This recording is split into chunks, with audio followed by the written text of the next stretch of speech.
Medicine खाया है उसमें क्या चेंजेस देख रहे हैं बताइए। मेरे अंडर आर्म्स में व्हाइट कलर के पैचेस थे, दाग थे, वो तो 75% कवर हो गया। वो मैंने आपको फोटो नहीं भेजे थे लेकिन थे। अच्छा, एक बार फोटो भेज दीजिएगा जो आपका जो जब प्रॉब्लम शुरू हुआ था उस समय का पिक्चर, और जब ट्रीटमेंट होने के बाद कैसा दिख रहा है एक बार एक पिक्चर भेज दीजिएगा मुझे, मैं थोड़ा देख लूंगा कितना इम्प्रूवमेंट हुआ है। ठीक है, आप बोल रहे हैं 75% इम्प्रूवमेंट हुआ है, लेकिन कितना इम्प्रूवमेंट हुआ थोड़ा देखना पड़ेगा। ठीक है, अभी दवाई तो आप सेम ही भेजोगे ना? नहीं, मैं चेंज करूंगा, चेंज भी कर सकता हूँ, सेंड कर सकता हूँ, या फिर चेंज भी हो सकता है, या पोटेंसी बढ़ सकता है, कुछ ना कुछ होगा वो। लेकिन मेरे को बहुत अच्छा लग रहा है, मेरा ठीक हो जाएगा कंफर्म, मेरे को लगता है अभी। अच्छा, तो आपका इतना जो विटिलिगो का प्रॉब्लम था वो काफी हद तक सॉर्ट आउट हो गया है ना? काफी हद तक मेरे जो मुंह पे जो लिप्स है वो भी 75% अच्छा हो गया है। अच्छा, ठीक है। हाँ, तो मैं फोटो भेज दूंगा, आप उसके लिए मेरे को 2 महीने की दवाई भेज दो, मैं ठीक गूगल पे कर दूंगा। ठीक है। नमस्कार दोस्तों, अभी आपने जिस पेशेंट का आवाज सुना, इस पेशेंट को बेसिकली विटिलिगो की समस्या थी, यानी सफेद दाग की समस्या थी। इनका चेहरे में बहुत ज़्यादा सफ़ेद दाग भरा हुआ था, खास तौर पे लिप्स का रीजन में, ये वाले रीजन पे काफ़ी हद तक सफ़ेद दाग भरा हुआ था, और चेस्ट वाला रीजन में इनका सफ़ेद दाग भरा हुआ था। बहुत बड़ा एरिया में ये सफ़ेद दाग भरा हुआ था, सफ़ेद चट्टे दाग इनका बॉडी में और भी कई जगहों पे है, लेकिन ये वाला जो रीजन है जो आपका लिप्स के आसपास और चेस्ट वाला जो रीजन है इसमें बहुत ज़्यादा भरा हुआ था। अब ये पेशेंट मेरे पास आने से पहले इनका एलोपैथिक ट्रीटमेंट कई जगहों से चला हुआ है, सप्रेशन काफ़ी हुआ है, लेकिन इनको कोई खास परिणाम वहाँ से नहीं मिल पाया। तो अब ये पेशेंट का ट्रीटमेंट मेरे पास पिछले 10 महीने से चल रहा है।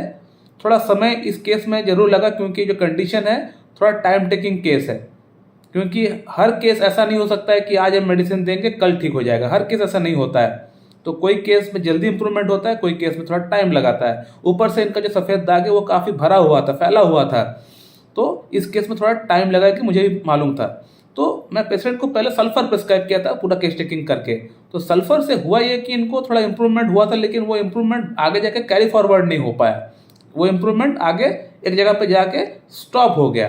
तो मैं पेशेंट का दोबारा केस फिर से रिटेक किया। रिटेक करने के बाद मैं पेशेंट को स्टैबिसेग्रिया प्रिस्क्राइब किया था। स्टैबिसेग्रिया से हुआ ये कि पेशेंट के अंदर बहुत जल्दी बहुत फास्ट इंप्रूवमेंट आ गया।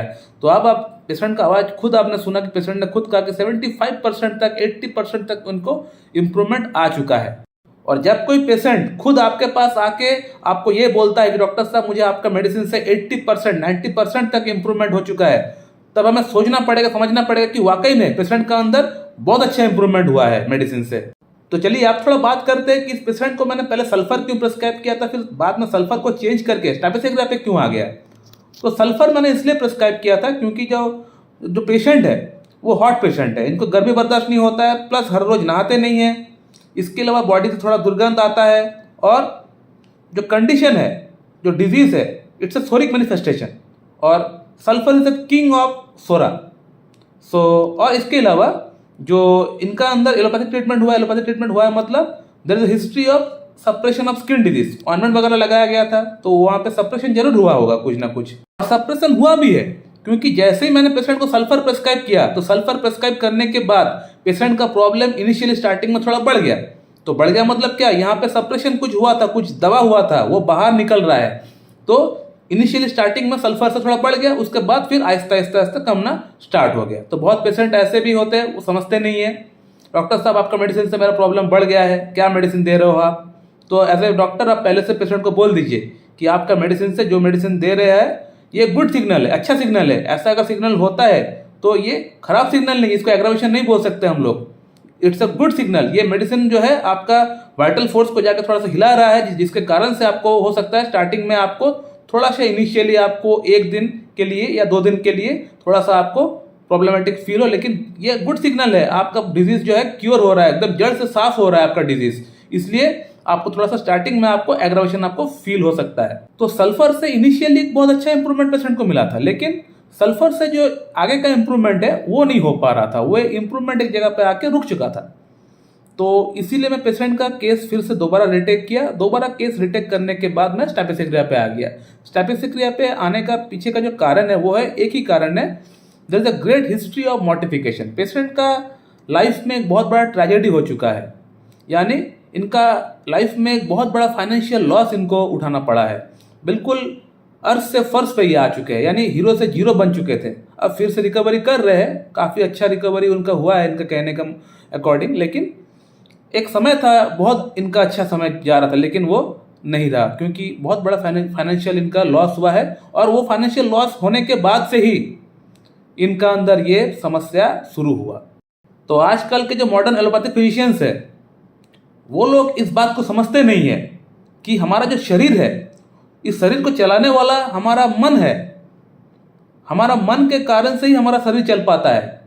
मेरा मन हुआ कि मैं ये वीडियो बनाऊं, मेरा मन पहले मुझे बताया, सिग्नल दिया, तो ही जाकर मैं वीडियो बना रहा हूं। तो शरीर को चलाने वाला मेरा मन है।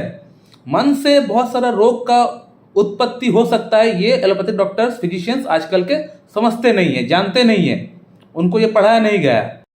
लेकिन हम होम्योपैथ इस बात को अच्छी तरह से जानते हैं कि मन से शरीर का अंदर बहुत सारे रोग उत्पन्न हो सकता है, बहुत सारे सिस्टमेटिक प्रॉब्लम उत्पन्न हो सकता है, क्योंकि मन और शरीर दोनों एक दूसरे का पूरक है। मन खराब होगा तो शरीर भी खराब होगा, शरीर खराब होगा तो मन भी खराब होगा। और इसको बोला जाता है साइकोसोमैटिक डिसऑर्डर। साइकोसोमैटिक, साइको मतलब मन, माइंड, और सोमैटिक मतलब बॉडी या बॉडीली, यानी मन के कारण से अगर कोई शरीर में रोग होता है तो उसको हम लोग बोलते हैं साइकोसोमैटिक। हमारे डॉक्टर सैमुअल हैनेमन आज से 200 ईयर्स पहले 218 एफोरिज्म में इन्होंने साफ साफ एक बात लिखा हुआ है। उन्होंने कह गए हैं, the collection of symptoms belongs in the first place the accurate description of all the phenomena of the previous so called corporeal disease are due to mind and disposition. ये आज से 200 ईयर्स पहले हमारे डॉक्टर सैमुअल हैनेमन ये बात बोल दिए थे। लेकिन हमारे बीच जो एलोपैथिक फिजिशियंस है, वो लोग इस बात को कभी भी एक्सेप्ट नहीं करेंगे। वो लोग को इस बात पढ़ाया भी नहीं जाता, वो लोग जानते भी नहीं है इस बात को। और वो लोग कभी भी ये तक नहीं कहते हैं कि ये डिजीज हमसे सही नहीं हो पाएगा, आप किसी एक अच्छी क्लासिकल होम्योपैथ के पास जाके ट्रीटमेंट करा लो, ये बात भी नहीं कहते। लेकिन हम लोग कहते हैं, हमारे पास अगर कोई पेशेंट अगर कोई सीवियर एक्यूट प्रॉब्लम लेके आता है, हम अगर ट्रीटमेंट करते हैं, अगर हमसे नहीं हो पाता, हम लोग तुरंत बोलते हैं कि जाओ भाई एलोपैथी के पास चले जाओ, एलोपैथी में ट्रीटमेंट करा लो, उसके बाद थोड़ा सा आप स्टेबल हो जाओ, फिर मेरे पास आना। हम लोग बोलते हैं, कोई शर्म नहीं है, सब पैथी एक बराबर है।